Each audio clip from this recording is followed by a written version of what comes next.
Everybody, welcome to my channel, Be Free Now with Maria. So today I want to talk about the mind's trap.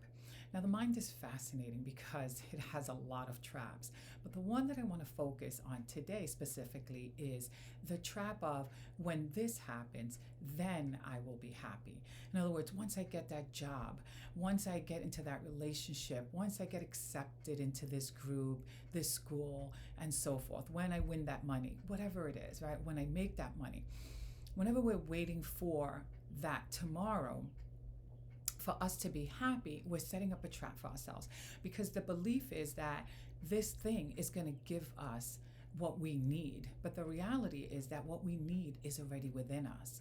Now, it's nice to get that job and make that money and get that whatever it is that we're looking for, right? That relationship and so forth. And there's nothing wrong with wanting to have nice things or to have good things for ourselves that we consider good anyway. But when we look at those things as the means for our happiness, or what's going to alleviate our stress, or what's going to help us get unstuck, right? It's like, oh, when I get more of this, then I can have more of that, keeps us in this loop. And it also creates tunnel vision for us. In other words, we can't even see what's around us because we're so stuck on this belief that we need to have this in order to have that, that we can't really see what's all around us. In other words, that we already have that happiness, that the beauty is already here, or the good feelings can be created today. You know, it makes me think of like, when we're rushing someplace and we're driving and we're so busy on getting there, that we miss all the beautiful, trees around us, right? Because we're like, I gotta get there, or thinking about something else and not really being in the present moment. We're just thinking about where we got to go, getting there on time and so forth, or whatever else, and we're not even looking around us. Now, when we're calm and we're relaxed, right, something happens, which is that now we can use our peripheral vision. We can see the trees. We're like, wow, look at that beautiful tree, or look at this. We notice the blossoms. We notice everything a lot more because we're not just focused on this one thing, right? Getting there on time, or this one thing needing to happen. Because the reality is that we can get that thing that we want, and then we realize like, oh yeah, but I'm still not happy about this. There's always going to be this I'm not happy feeling if it's contingent upon us getting something in order to feel happy. So we have to realize, right, that no, I can be happy right here, right now. The beauty is in this moment. And if I can be present, fully present, then I can experience that beauty that is in the now, as opposed to having to chase something so that I can have something. And like I said, that's different than, wanting to create things for ourselves, with a positive mindset. That's a different, situation. But this that I'm talking about, right, of following or believing that I need to have something in order to feel good or in order to be happy isn't really 100% true. The reality is that we're so caught up in that moment with all the chatter in our mind that we're not able to see, right, what is good in the present moment. And that blocks us in lots of ways. So what we want to do is take some time, right, to slow down. So whether we do that through meditation, by clearing our mind and focusing just on, one word, one phrase, or looking at things and spending time just noticing everything about those things. Like if you, let's say, take a flower and you just, practice looking at it and looking at all the details about the flower. In that moment, you're fully present with that flower and not with all of these thoughts that are racing in your head. And when you slow down your thoughts, right, you're able to sometimes see that you're missing, a big important piece or a big important point in your life. In other words, when we slow down, we're able to observe what we couldn't observe when we were in that haste or in that emotional angst and so forth. So I wanted to share that today because it was something that I was sharing in a conversation with somebody, and I thought, wow, this is, such a valuable point and message. So I hope that it helps you in some way. But before I end, I will pick a word from my bag of words because I love to pick words from my bag of words. Okay, so let's see. We're going to pick one, although two is popping out, so I'm going to take it. Okay, hold on. Let's see. What do we got?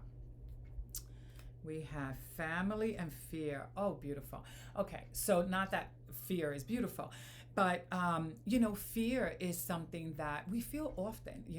Sometimes we don't realize it, but we do feel it. If we're paying attention, we'll notice it. A lot of times we're afraid of making a mistake, not being liked, what other people are going to think about us, not having enough, or, things like that.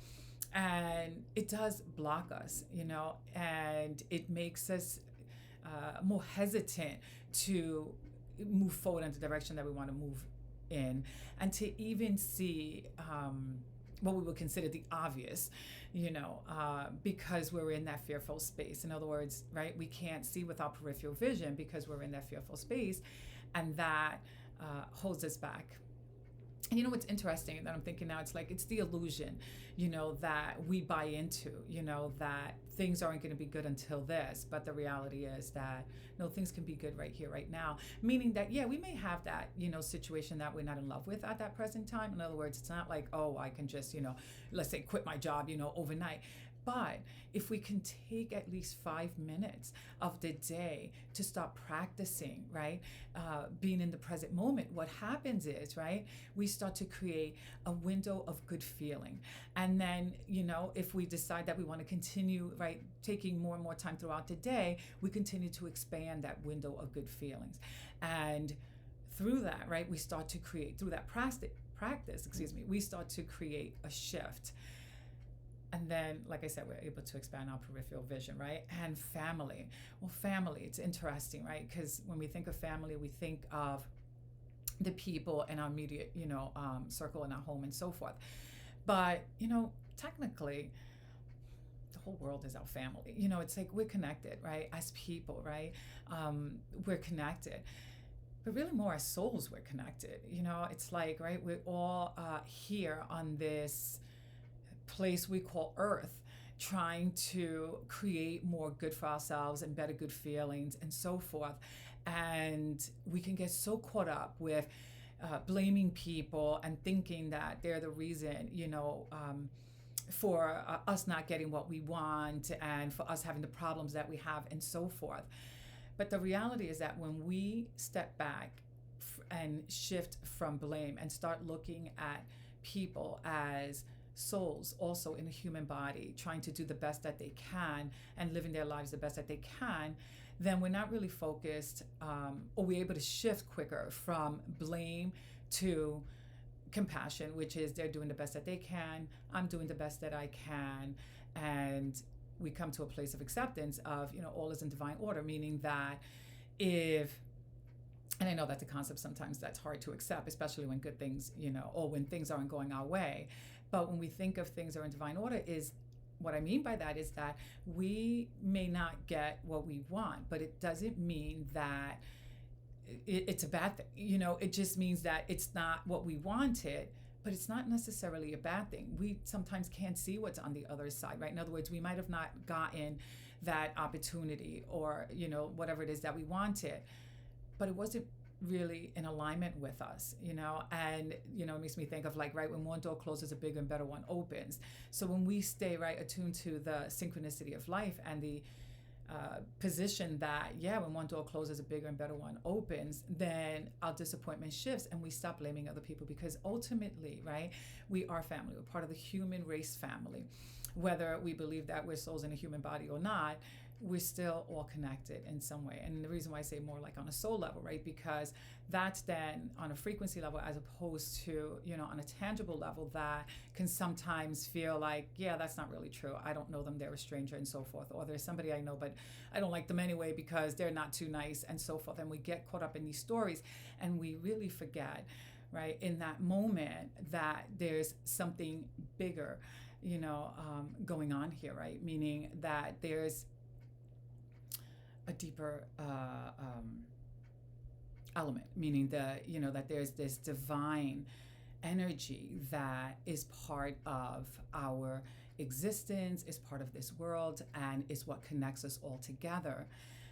So when we shift from blame to acknowledging that everyone is doing the best that they can, even if they don't give us what we want, we then it's easier for us to then allow that to be for what it is and not get overly worked up or stressed out about it. In other words, we're able to, feel not so good about it, but then shift that much quicker from that, because we realize, you know what, we're all in this together. And if for some reason this didn't work out, right, then maybe there's more to it that I can't see at this moment in time, right? So I choose to accept the process of life and go with it, right? And be open to whatever else is out there and available for me that feels more in alignment, or is more in alignment, and I can't see it in that moment in time, right? But I trust the process of life.